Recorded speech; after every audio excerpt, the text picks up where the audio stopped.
Hello and welcome to IGNOU BAPSH। तो आज हम देखेंगे BPSC 112 के यूनिट नंबर 7 का पार्ट 2। इस पर्टिकुलर वीडियो में हम सप्तांग थियरी के जो भी बचे हुए एलिमेंट्स थे उनको भी जानेंगे। साथ ही साथ लास्ट में आचार्य चाणक्य का वेस्टर्न थिंकर्स के साथ जो कंपैरिजन इस पर्टिकुलर चैप्टर में हमें करना है वो भी हम देखेंगे। तो शुरुआत करते हैं कोश या ट्रेजरी से। कोश की अगर मैं बात करूं अकॉर्डिंग टू सप्तांग थियरी, तो कोश as a mouth of state consider किया जाता है। अगर हम आचार्य चाणक्य की बात करते हैं तो आचार्य चाणक्य ये कहते हैं कि जो भी वेल्थ ऑफ द स्टेट है, मतलब कि जो भी दौलत है स्टेट के पास, जो भी आपकी कंट्री के पास पैसा है, ठीक है, आपके पास प्रॉपर्टी है, सोना है, चांदी है, उसको आपको हमेशा लॉफुल तरीके से एक्वायर रखना चाहिए। अगर हम दूसरे तरीके से बात करें तो अगर हम वेल्थ को एक्वायर करने की सोचते हैं तो पहला तो तरीका हो गया लॉफुल तरीके से। दूसरा तरीका है इनहेरिटेंस से, मतलब कि एक राजा के पूर्वजों के पास इतनी ज्यादा दौलत थी कि वो आज उस दौलत से काम चला सकता है। तीसरा तरीका ये है कि जो राजा है वो अपने एफर्ट्स डालकर कुछ ना कुछ एक्वायर करने की कोशिश करे, जिसमें सोना होना चाहिए, कुछ कीमती पत्थर होने चाहिए और चांदी होनी चाहिए, और भी सारा यहाँ पर वेल्थ, जो वैल्यूएबल चीजें हैं वो भी होने चाहिए। अगर हम वेल्थ की बात करते हैं तो वेल्थ इतनी इनफ होनी चाहिए कि जो भी हमारी कंट्री में कैलेमिटी आए, अगर उस पर्टिकुलर कैलेमिटी की लॉन्गर ड्यूरेशन है, मतलब वो साल दर साल बढ़ते जा रही है, अगर उस समय पर कोई भी इनकम भी जनरेट नहीं हो पा रही, तो वो ट्रेजरी इतनी होनी चाहिए कि वो उस पर्टिकुलर सिचुएशन को मैनेज करने के लिए इनफ हो। ये आचार्य चाणक्य अपनी सप्तांग थ्योरी में कहते हैं। अगर हम ट्रेजरी को यहाँ पर रखने की बात करते हैं तो आचार्य चाणक्य कहते हैं कि एक फोर्टिफाइड कैपिटल में हमें अपने ट्रेजरी को लोकेट करना चाहिए, मतलब एक किलेबंद राजधानी में। अब उसके बाद आचार्य चाणक्य ये भी कहते हैं कि जो ये ट्रेजरी है इसे हमें यूज करना चाहिए to finance the army, army को फाइनेंस करने के लिए। क्योंकि अगर हमें पावरफुल स्टेट चाहिए तो आर्मी का होना बहुत ही ज़्यादा ज़रूरी है। हमें ऐसी भी आर्मी नहीं चाहिए जो कि पावरफुल ना हो, क्योंकि अगर पावरफुल आर्मी तभी बनती है जब उस पर थोड़ा पैसा खर्च किया जाता है। और इसीलिए यहाँ पर आचार्य चाणक्य ये कहते हैं कि जब तक स्टेट में ट्रेजरी रहेगी तब तक आर्मी जो है वो स्ट्रांग रहेगी और उसे अच्छे फाइनेंसेस मिलते रहेंगे। साथ ही साथ कैपिटल में बैठी हुई जो भी रॉयल कोर्ट है, स्टेट के एपरेटस हैं, जो भी ऑफिसेज वगैरह हैं, उनको फाइनेंस करने में भी इस ट्रेजरी का बहुत ही बड़ा रोल रहता है। इसलिए हमें ट्रेजरी को हमेशा कैपिटल में रखना चाहिए, क्योंकि अच्छे फाइनेंशियल रिसोर्सेज ही हमारी आर्म्ड फोर्सेस के पुअर स्टेटस को इम्प्रूव करने में हमारी मदद करते हैं। और इसीलिए आचार्य चाणक्य ये भी कहते हैं कि अगर हमारे पास अच्छे फाइनेंशियल रिसोर्सेज नहीं होंगे तो हमारी आर्मी जो है वो सरवाइव नहीं कर पाएगी विदाउट मनी। तो इसीलिए हमारे पास इनफ ट्रेजरी होनी चाहिए। अगर हम ट्रेजरी में आने वाले मनी की बात करते हैं तो वो टैक्स से आता था। अगर हम टैक्स की बात करें अकॉर्डिंग टू कौटिल्यन स्टेट, तो कौटिल्यन स्टेट में एक तरीके का टैक्स चलता था जिसका नाम है भाग। भाग होता था कि अगर आपने 100% यहाँ पर एग्रीकल्चरल प्रोडक्शन किया है तो 1/6 उसका आपको स्टेट को देना होगा ऑन दी पीरियोडिकल बेसिस। ये होता था टैक्स उस समय का, जिसे हम भाग बोला करते हैं। साथ ही साथ आचार्य चाणक्य कुछ और चीजों पर ज्यादा टैक्स लगाने की भी बातें करते हैं, जैसे कि दारू हो गई, यहाँ पर सट्टेबाजी हो गई, और रोड के टोल हो गए। कोई अगर सोना खरीद रहा है, कोई चांदी खरीद रहा है, या कोई भी आभूषण खरीद रहा है, उस पर भी हमें टैक्स लगाना चाहिए। साथ ही साथ जो भी उस समय की प्लेजर सर्विसेज होती थी या जो सेक्सुअल सर्विसेज होती थी, उस पर भी हमें ज्यादा टैक्स लगाना चाहिए ताकि स्टेट के पास ज्यादा से ज्यादा पैसा आ सके। अब बात करते हैं सेना की। सेना की अगर हम बात करें अकॉर्डिंग टू सप्तांग थियरी, तो सप्तांग थियरी में सेना को as a brain of the human body कहा गया है। जहां पर जो सोल्जर्स हैं उन्हें कहा जाता है कि उन्हें बहुत ही ज्यादा स्ट्रांग होना चाहिए। उन्हें हमेशा अपने बड़े जो भी मिलिट्री जनरल्स हैं उनकी बातें माननी चाहिए, और लॉन्ग एक्सपेडिशंस पर जाने से कभी भी मना नहीं करना चाहिए, क्योंकि उनके पास ऐसी हमें पावर्स डेवलप करके रखनी है कि जो भी उन्हें वेपन दे दिया जाए वो सारे वेपन्स को अच्छे से हैंडल कर सकें, और जो भी उन्हें पिछली यहाँ पर लड़ाइयाँ लड़ी हैं उस हिसाब से उन्हें अपने आप को ऐसा ढालना चाहिए अपने एक्सपीरियंस के हिसाब से। ये है यहाँ पर सेना की बात। अगर हम आगे बढ़ते हैं तो सेना में यह कहा जाता है कि उन्हें अपने वाइफ्स और अपने सन्स को कंटेंटेड रखना चाहिए, मतलब उन्हें खुश रखना चाहिए, और उनका हमेशा एक ही इंटरेस्ट होना चाहिए, और उनका ये इंटरेस्ट यही है कि अपने किंग को यहाँ पर प्रोटेक्ट करके रखना है। साथ ही साथ अपनी जो स्टेट है उसको किसी भी एडवर्सिटी से बचाना है और उसकी प्रॉस्पेरिटी में अपना योगदान देना है, क्योंकि एक स्ट्रॉन्ग आर्मी ही रिक्वायर्ड रहती है किसी भी स्टेट की internal as well as external threats को यहाँ पर वॉर्ड ऑफ करने के लिए। अगर हम टाइप्स ऑफ आर्मी की बात करते हैं तो कौटिल्य यहाँ पर 6 तरीके की आर्मी बता के रखते हैं, जिसमें सबसे पहली आती है क्लैन आर्मी। क्लैन आर्मी की अगर हम बात करते हैं, क्लैन आर्मी का मतलब होता है कि जो एक राजा की सेना है उसमें जो सैनिक हैं वो काम कर रहे हैं, उनके जो भी पुत्र हैं वो इस सेना में अपने आप शामिल हो जाया करते हैं। तभी तो इसे क्लैन या हेरिडेटरी सोल्जर्स भी कहा जाता है, क्योंकि जो आचार्य चाणक्य हैं वो इस तरीके की आर्मी को सबसे ज़्यादा इंपॉर्टेंस भी देते हैं, क्योंकि ये पर्टिकुलर आर्मी ऐसी होती है क्योंकि जो सैनिक हैं जो राजा के साथ काम कर चुके हैं, उनके जो पुत्र हैं वो भी राजा के साथ काम करेंगे, और क्योंकि उनके पिता की यहाँ पर बहुत अच्छे एक्सपीरियंस रहे हैं इस पर्टिकुलर सेना में, तो वो भी यहाँ पर राजा के लिए लॉयलिटी बना के रखते हैं, और इसीलिए क्लैन आर्मी को सबसे ज़्यादा महत्व आचार्य चाणक्य देते हैं, क्योंकि ये जो सोल्जर्स होते हैं इस टाइप के वो बहुत ही ज़्यादा लॉयल होते हैं, और डिफरेंट टाइप की वॉर स्ट्रेटजीज के बारे में भी इन्हें बताया जाता है। देन नेक्स्ट आर्मी होती है हमारे पास हायर्ड सोल्जर्स की, या मिलिशिया आर्मी जिसे हम कहते हैं।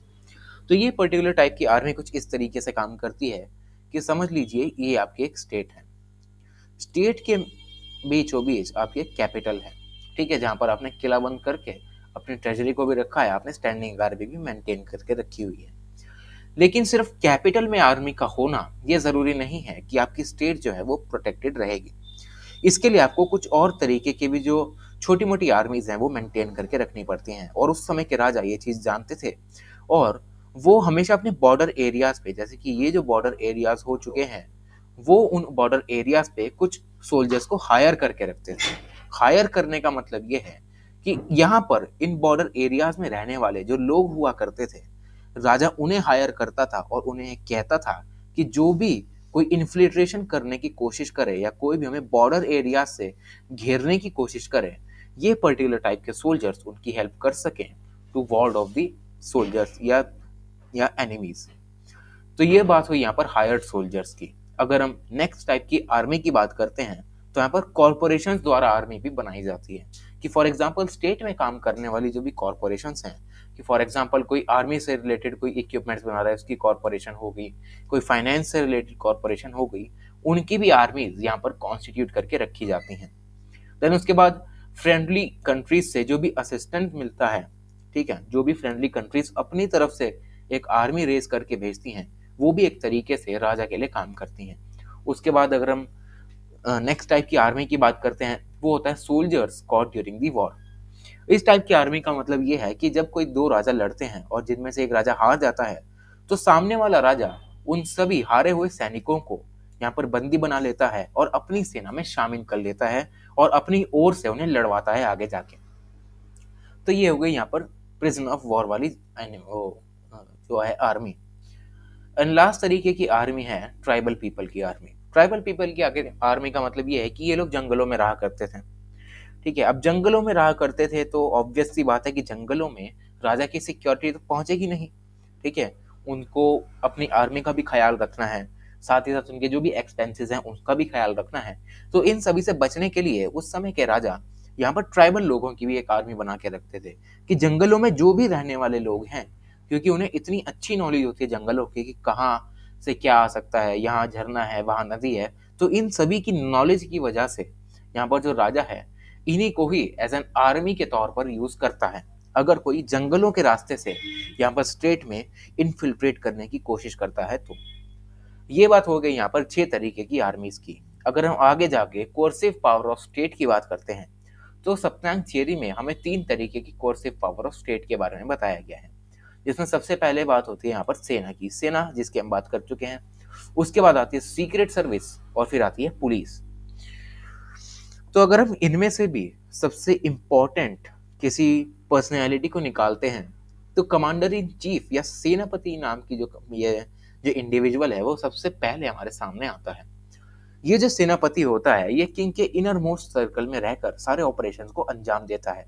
मतलब ये राजा के साथ मिलिट्री की स्ट्रेटेजिक प्लानिंग करता है। साथ ही साथ जो भी military operations during the war करने होते हैं ये राजा को बता के करता है और इसीलिए इसको राजा का इनर मोस्ट सर्कल भी माना जाता है।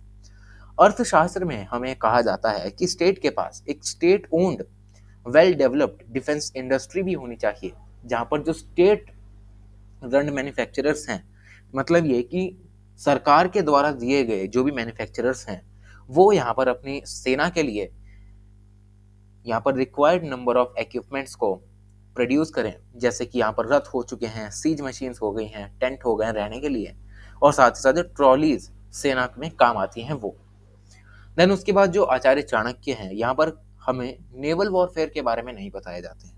ठीक है, उस समय पर एयरफोर्स तो होती नहीं थी कि हवाई जहाज में उड़े यहाँ पर बम गिराने चालू कर दिया, ऐसा नहीं। पहले के ज़मानों में बहुत ही ज़्यादा ग्राउंड लेवल पर जो भी लड़ाइयाँ लड़ी जाती थी उन पर सबसे ज़्यादा इंपॉर्टेंस था। लेकिन आचार्य चाणक्य यहाँ पर नेवल वॉरफेयर के बारे में भी बातें नहीं करते हैं, तो ये एक यहाँ पर इंपॉर्टेंट बात बन जाती है। अगर हम टाइप्स ऑफ वॉरफेयर की बात करते हैं तो 4 तरीके के बेसिक फॉर्म ऑफ वॉरफेयर हमारे सामने आते हैं जिनसे कि लड़ाइयाँ जो है वो लड़ी जाती हैं। जिसमें सबसे पहला टाइप का वॉरफेयर है मंत्री युद्ध। मंत्री युद्ध का मतलब ये है कि अगर एक राजा अपने आप को कमजोर महसूस करता है सामने वाले राजा से, तो ये जो कमजोर राजा है वो यहाँ पर ताकतवर राजा के पास जाएगा और उसे कहेगा कि आप बातचीत से इस मसले को सुलझा लो, ठीक है, पर हमसे लड़ाई मत करो। हम आपको अपनी स्टेट दे देंगे, आपको सॉवरेनिटी आपकी एक्सेप्ट कर लेंगे, लेकिन आप हमसे लड़ाई मत करो। तो ऐसी सारी चीज़ें जो हैं, अगर कोई स्ट्रॉन्ग एडवर्सरी को देख के एक राजा यहाँ पर अपने आप को कमजोर महसूस करता है तब वो इस तरीके के युद्ध में जाता है जिसका नाम है मंत्री युद्ध। देन उसके बाद आता है प्रकाश युद्ध। प्रकाश युद्ध का मतलब ये है कि रेगुलर वॉरफेयर जो टाइप का होता है वो, कि मतलब जो भी दो आर्मीज हैं, अपोजिंग आर्मीज, वो एक दूसरे से लड़ाइयाँ लड़ रही हैं by the well established rules and regulations. Then third तरीके का जो हमारे पास युद्ध है वो है कूट युद्ध। मतलब इसमें कूटनीति वाली सारी बातें आएंगी, जैसे कि कोवर्ट तरीके के जो भी हम कह सकते हैं, सॉरी, जो इरेगुलर वॉरफेयर है। फॉर एग्जाम्पल कि एनिमी की टेरिटरी में आप गए, वहाँ कहीं भी आपने रेड मार दी, वहाँ पे लोगों को मारना चालू कर दिया, ठीक है, एम्बुशेज आपने करने चालू कर दिए, ठीक है, तो ये हो गया यहाँ पर कूट युद्ध। देन लास्ट तरीके का जो युद्ध आता है वो होता है तस्नीम युद्ध।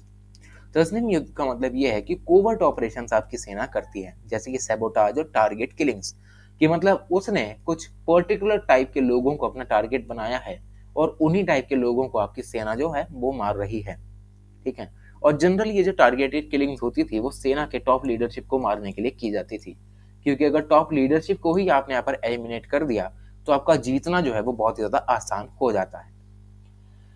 देन लास्ट में जो आचार्य चाणक्य हैं वो हमें एडवाइस भी करते हैं कि अगर एक वॉर जो है वो इनएविटेबल हो रही है तो हमें कुछ ऐसे एफर्ट्स करने चाहिए जिसकी वजह से हम एक प्रोलोंग्ड वॉर को यहाँ पर अवॉइड करके रख सकें।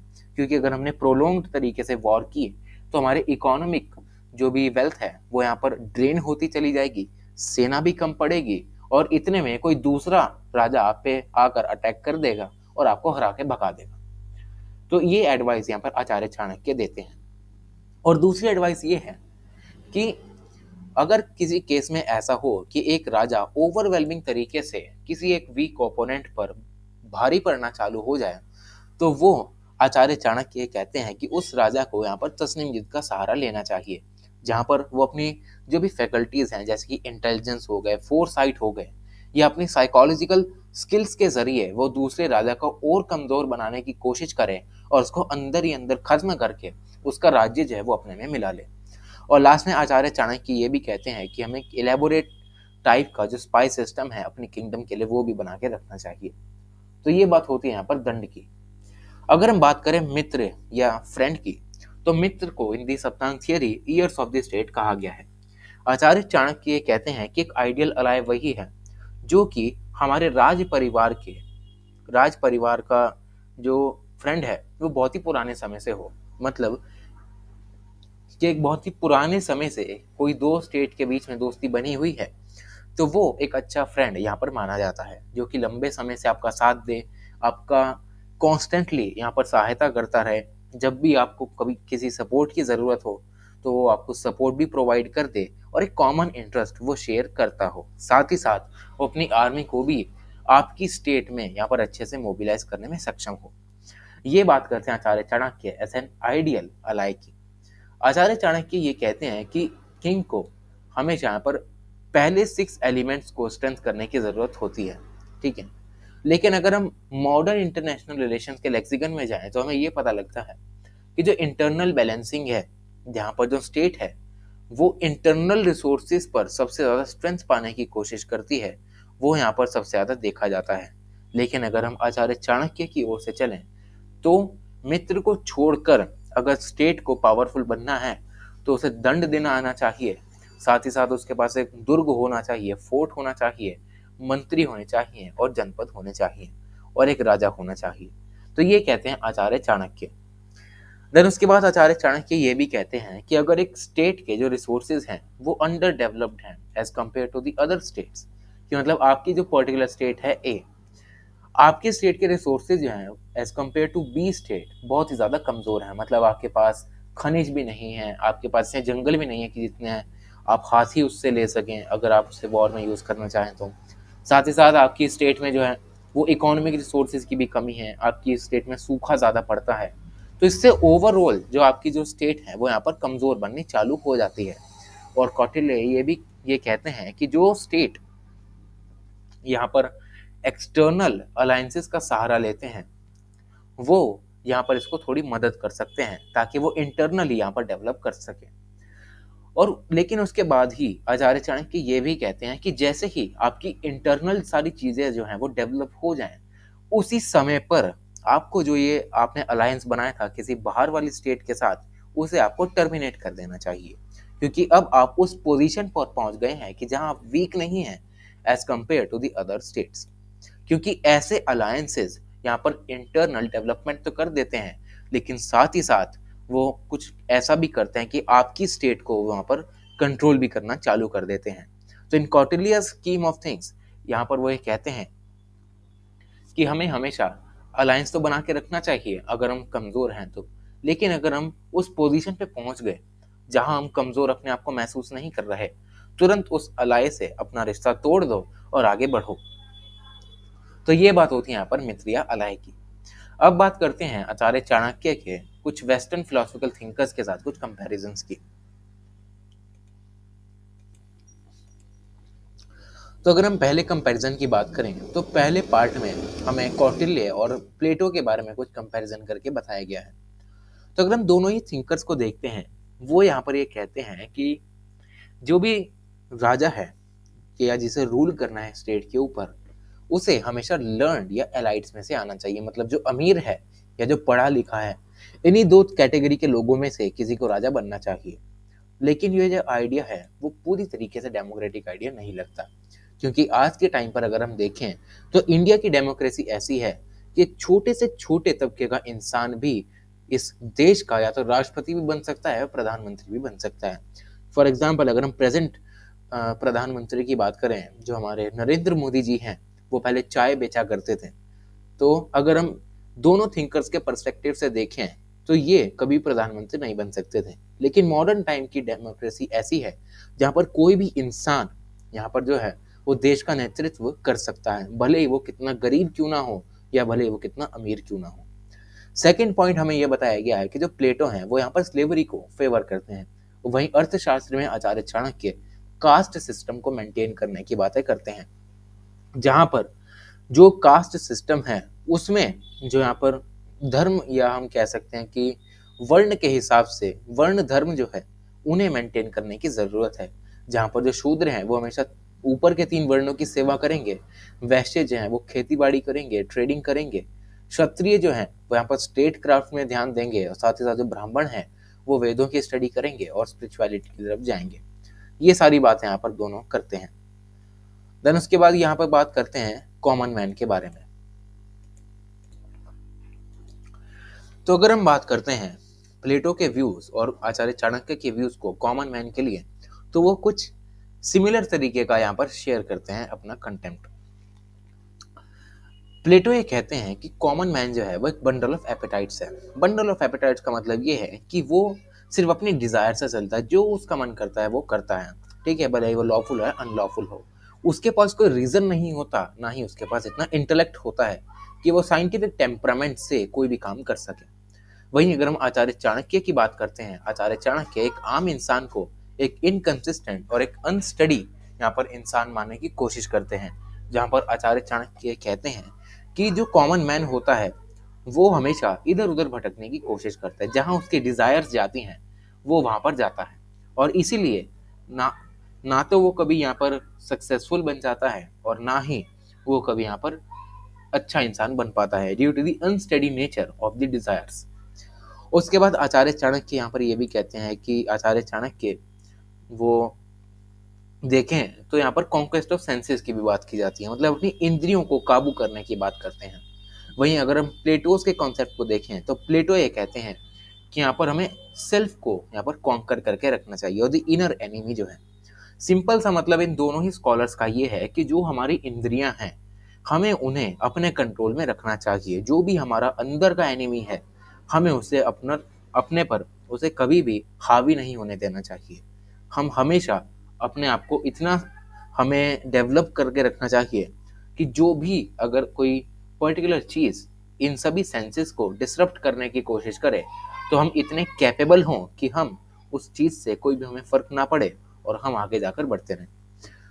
और लास्ट में ये कहते हैं कि जो किंग है उसे हमेशा मिलिट्री क्लास से होना चाहिए, जो कि आचार्य चाणक्य ने भी कहा था कि एक किंग को हमेशा क्षत्रिय होना चाहिए। तो सेम ही व्यूज हमें यहाँ पर दिखाई देते हैं। तो प्लेटो की हम बात करें तो प्लेटो भी हम देख सकते हैं कि कहीं ना कहीं उनके जो व्यूज हैं वो आचार्य चाणक्य से बहुत ही ज्यादा मिलते हैं।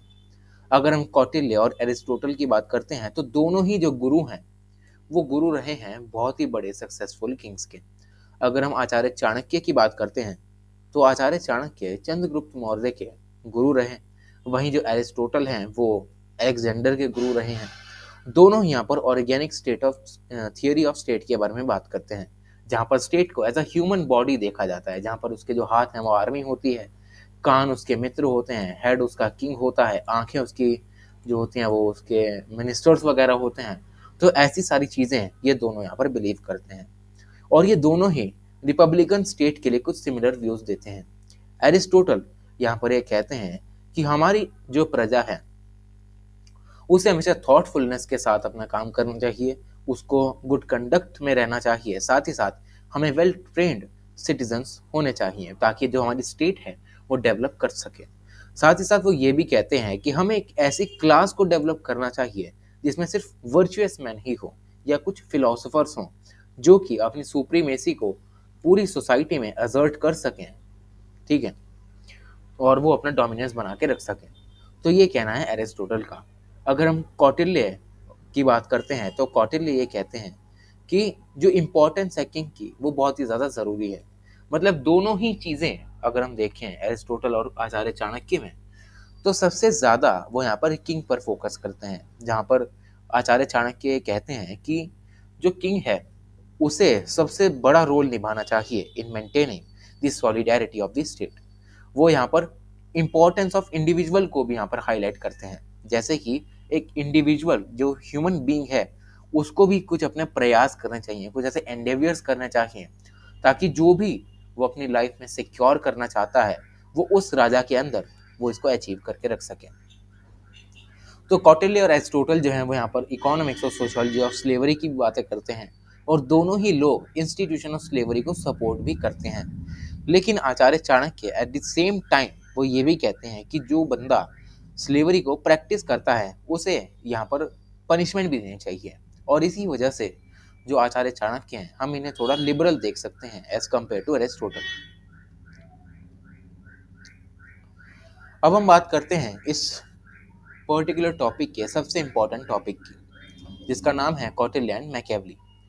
अगर हम कौटिल्य और निकोलो मैकियावेली की बातें करते हैं तो आचार्य चाणक्य की जो बुक है अर्थशास्त्र और जो निकोलो मैकियावेली की दो बुक्स हैं द प्रिंस और द डिस्कोर्सेस, दोनों ही जो किताबें हैं उनमें किंगशिप के बारे में बहुत ही ज़्यादा लिखा गया है। दोनों ही किताबें सेम वैल्यू को परस्यू करती हैं कि कैसे एक जो राजा है या जो प्रिंस है वो कैसे अपनी पावर को एक्वायर कर सकता है, उसको एनलार्ज कर सकता है और इस एनलार्ज पावर को वो कैसे मेंटेन करके रख सकता है। दोनों ही किताबें इस बारे में बातें करती हैं। दोनों ही किताबें सेंट्रलाइज मोनार्की को सपोर्ट करती हैं against the all forms of government.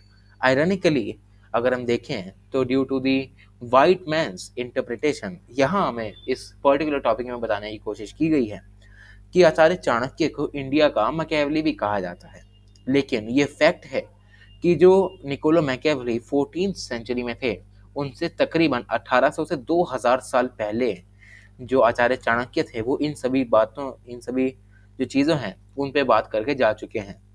अब क्योंकि ये जो लोग हैं ये गोरे हैं तो अपने आप को ऊपर दिखाएंगे ही, तो इसीलिए इन्होंने मैकियावेली को यहाँ पर यूज़ किया है और आचार्य चाणक्य को इंडिया का मैकियावेली कह दिया है।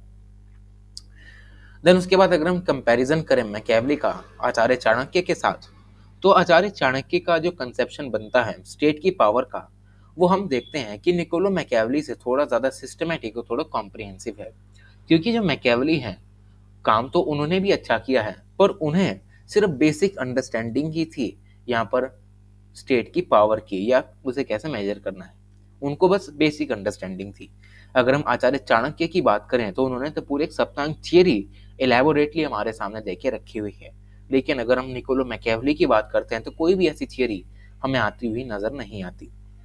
अगर हम कौटिल्य की बात करते हैं तो वो कहते हैं कि एक गुड रूलर को एक गुड मैन भी होना चाहिए, मतलब एक अच्छे राजा को एक अच्छा इंसान भी होना चाहिए जिसके पास खुद की मॉरल वैल्यूज हो, धर्म को फॉलो करने वाला हो, etcetera etcetera. On the other hand Machiavelli ये कहते हैं कि ये जरूरी नहीं कि अगर एक जो राजा है उसके पास वर्च्यूज होने चाहिए, वो बिना वर्च्यू के भी यहाँ पर काम कर सकता है। लेकिन आचार्य चाणक्य ये कहते हैं, तो हमने इस पर्टिकुलर यूनिट में देखा था कि जो आचार्य चाणक्य वो कहते हैं कि मोरालिटी को हमें हमेशा यहाँ पर एक किंग के अंदर इनहेरिट करके रखना चाहिए ताकि गुड बिहेवियर किंग का बना रहे। और एक अच्छा किंग वही है जिसके अंदर थोड़ी मोरालिटी होती है, जो दूसरों के दुख को समझ सकता है।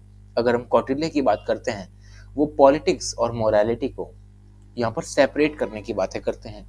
लेकिन अगर हम निकोलो मैकियावेली की बात करते हैं तो निकोलो मैकियावेली इन दोनों को म्यूचुअली एक्सक्लूसिव बताने की बातें करते हैं, जहाँ पर वो ये कहते हैं कि एक राजा को दो क्वालिटीज, दो तरीके के एनिमल से सीखनी चाहिए।